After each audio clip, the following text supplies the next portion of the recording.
করলেন? এবার গর্ভ অবস্থায় বাড়িতে রাখলো না কোনো জায়গায় বিবাহ দিল না বাড়ির থেকে বাহির করে দিল? তাই এবার শোনো বহু দুঃখের এবার কাহিনী। এবার যখন এবার 1 মাসের জায়গায় 2 মাস হইল, তার ঘরেরও গেটের মধ্যে একজন প্রহরীদারও ছিল, নামটা ছিল তার দেখো তুলারাম কোতোয়াল। সকাল বিকাল সন্ধ্যাকে 70 পাল্লায় ওজন করতো রে ভাইজান। এবার ওজন করতে করতে একটা করে মাসি গর্ভ হয়, একটা করে ফুল বেশি হয়, 7 মাসে 7টা ফুল বেশি। কোতোয়াল বলে সংবাদ যদি রানী মায়ের কানে না দেয়, তার কাছে যদি না পৌঁছাই, তাহলে তো ওরা যেদিন জানতে পারবে আমাকে এবার শাস্তি দিবে। না, আমি তার আগে তার মাকে সংবাদটা দিয়ে আসি।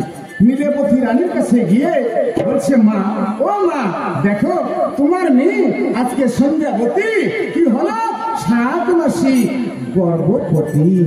এই কথা যখন বললেন, নীলপতি রানী বলছে, না, এ কোনোদিন হতে পারে না, সর্বনাশ সর্বনাশ।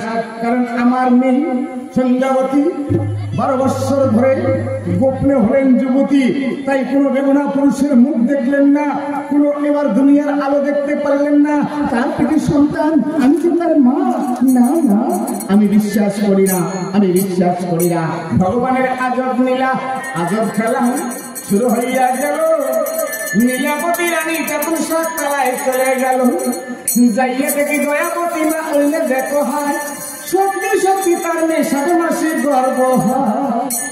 যেখানে দেখলেন সন্ধ্যাবতী মা বলে একটা চিৎকার দিয়া তার মায়ের 2টা চরণে পড়ে সুন্দর করে একটা ভক্তি দিয়ে বলছে, মা, মা, দেখো আমি যে কারোর সঙ্গে পুরো প্রেম ভালোবাসা আমি যে কোনোদিন করতে পারিনি, আমি যে যাইনি কোথাও, মা, আমার থেকে সন্তান আমি যে জানি না, তুমি আমাকে ক্ষমা করো। এটি এবার ভগবানের আজব নীলা খেলা, আমি যে আর ঠিক থাকতে পারি না।